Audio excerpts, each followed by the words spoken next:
कहते हैं व्यक्ति अपने भाग्य का निर्माता समय है। ईश्वर ने प्रत्येक व्यक्ति को लगभग समान क्षमताओं के साथ इस दुनिया में भेजा है। इसके साथ यह भी माना जाता है कि प्रत्येक व्यक्ति के पास कुछ न कुछ विशिष्ट प्रतिभा अवश्य होती है। इस समानता व विशिष्टता के साथ हमारे कर्म और निर्णय हमारे भाग्य का निर्धारण करने में महती भूमिका निभाते हैं। प्रत्येक व्यक्ति में सर्वाधिक समान पाया जाने वाला गुण उसकी सफलता की इच्छा है। इस सृष्टि में एक भी व्यक्ति ऐसा नहीं है जो अपने कार्य में सफल होना नहीं चाहता हो। इसके साथ ही एक तथ्य यह भी है कि सफलता की इच्छा के बावजूद न तो हर व्यक्ति सफल जीवन व्यतीत कर पाता है, न ही प्रत्येक व्यक्ति की हर इच्छा पूरी हो पाती है। इन सब बातों को समझने के बाद यह जानने की इच्छा अवश्य होती है कि क्या सफलता का कोई निश्चित पैमाना है, क्या सफलता के कोई आधारभूत नियम है। यदि जीवन की घटनाओं पर गंभीरता से विचार करें तो इसका उत्तर हाँ में ही पाएंगे, क्योंकि वे व्यक्ति जो ये कहते पाए जाते हैं कि वे अपने जीवन में सफल नहीं हो पाए, वे भी जीवन के हर काम में असफल नहीं हुए होते हैं। यदि सफलता को छोटी अथवा बड़ी सफलता के रूप में सीमांकित नहीं किया जाए तो उन्हें भी जीवन के अनेक कार्यों में सफलता मिली होती है। वैसे तो सफलता प्राप्ति के लिए आवश्यक कई गुणों को चिन्हित किया जा सकता है, किंतु लक्ष्य निर्धारण, कार्य योजना, कर्म और निर्णय सफलता की मूलभूत आवश्यक शर्तें हैं। इन सब पर गहन विचार करने से पूर्व यह जान लेना आवश्यक है कि परमेश्वर ने किसी भी व्यक्ति को निरुद्देश्य इस पृथ्वी पर नहीं भेजा है।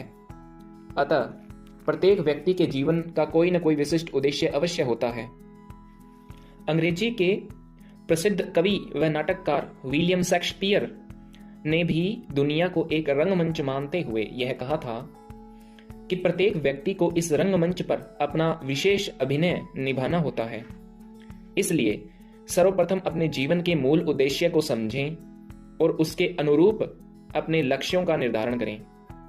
इस बात का भी ध्यान रखा जाना आवश्यक है कि लक्ष्य का निर्धारण किसी की होड़ में अथवा किसी के कहने पर नहीं किया जाना चाहिए, बल्कि लक्ष्य निर्धारण अपनी क्षमताओं के अनुरूप किया जाना चाहिए, क्योंकि आपकी अपनी व्यक्तिगत क्षमताएं हैं और लक्ष्य की प्राप्ति आपको करनी है, न कि उसे जिसकी होड़ से या सलाह पर आप लक्ष्य निर्धारित करना चाह रहे हैं। सामान्यतया ऐसा देखा जाता है कि कुछ लोग औरों के जीवन से अभिप्रेरित होकर उनके समान ही लक्ष्यों को निर्धारित कर लेते हैं।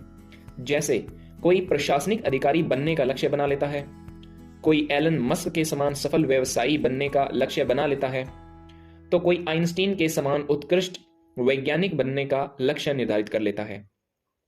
ऐसा भी नहीं है कि बहुत ऊंचे लक्ष्यों को प्राप्त नहीं किया जा सकता, किंतु ऐसे अभिष्ट की प्राप्ति उत्कृष्ट कर्म के साथ ही अनेक शर्तों से भी बंधी होती है। लक्ष्य निर्धारित करना जितना महत्वपूर्ण है, उससे अधिक महत्वपूर्ण उसकी प्राप्ति के लिए कार्य योजना बनाना होता है। हमने केवलादेव राष्ट्रीय उद्यान घूमने का लक्ष्य निर्धारित किया और बिना यह जाने कि वहां कैसे पहुंचना है, चल देने से क्या वहां पहुंचा जा सकता है? इसी प्रकार बैंक में प्रोबेशनरी अधिकारी बनने या अध्यापक बनने का लक्ष्य निर्धारित कर केवल पढ़ना प्रारंभ कर देने मात्र से उस पद पर समय को आसीन देख पाना भी संभव नहीं है। आपको उसके लिए एक सुदृढ़ कार्य योजना बनानी आवश्यक होती है।